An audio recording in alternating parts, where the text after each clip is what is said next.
Corduroy. Corduroy is a bear who once lived in the toy department of a big store. Day after day, he waited with all the other animals and dolls for somebody to come along and take him home. The store was always filled with shoppers buying all sorts of things, but no one ever seemed to want a small bear in green overalls. Then one morning, a little girl stopped and looked straight into Corduroy's bright eyes. "Oh, Mommy," she said, "look, there's the very bear I've always wanted." "Not today, dear," her mother sighed. "I've spent too much already. Besides, he doesn't look new. He's lost the button up to one of his shoulder straps."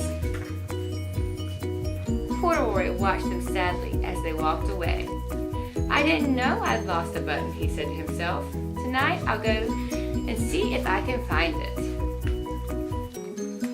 Late that evening, when all the shoppers had gone and the doors were shut and locked, Corduroy climbed carefully down from his shelf and began searching everywhere on the floor for his lost button.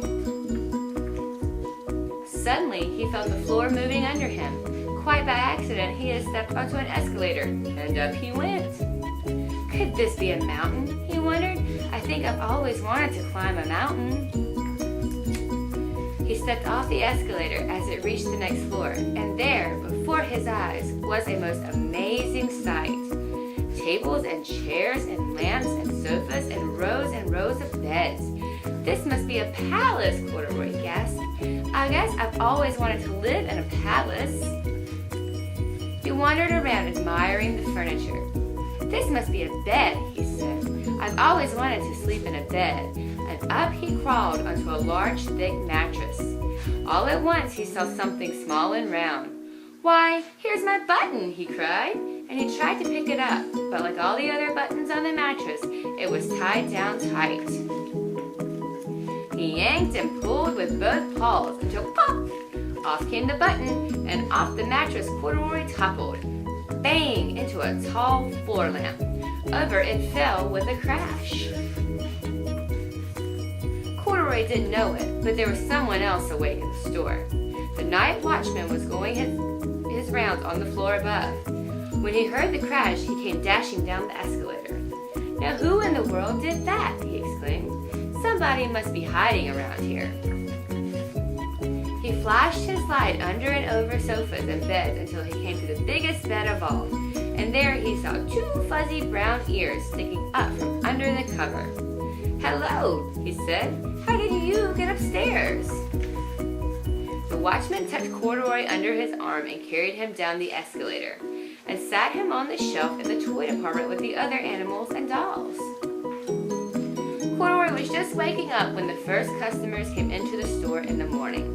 And there, looking at him with a wide, warm smile, was the same little girl he'd seen only the day before. "I'm Lisa," she said, "and you're going to be my very own bear. Last night I counted what I saved in my piggy bank, and my mother said I could bring you home." "Shall I put him in a box for you?" the sales lady asked. "Oh, no, thank you," Lisa answered, and she carried Corduroy home in her arms. She ran all the way up 4 flights of stairs into her family's apartment and straight to her own room. Corduroy blinked. There was a chair and a chest of drawers, and alongside a girl-sized bed stood a little bed just the right size for him. The room was small, nothing like that enormous palace in the department store. "This must be home," he said. "I know I've always wanted a home." Lisa sat down with Corduroy on her lap and began to sew a button on his overalls. "I like you the way you are," she said, "but you'll be more comfortable with your shoulder strap fastened." "You must be a friend," said Corduroy. "I've always wanted a friend." "Me too," said Lisa, and gave him a big hug.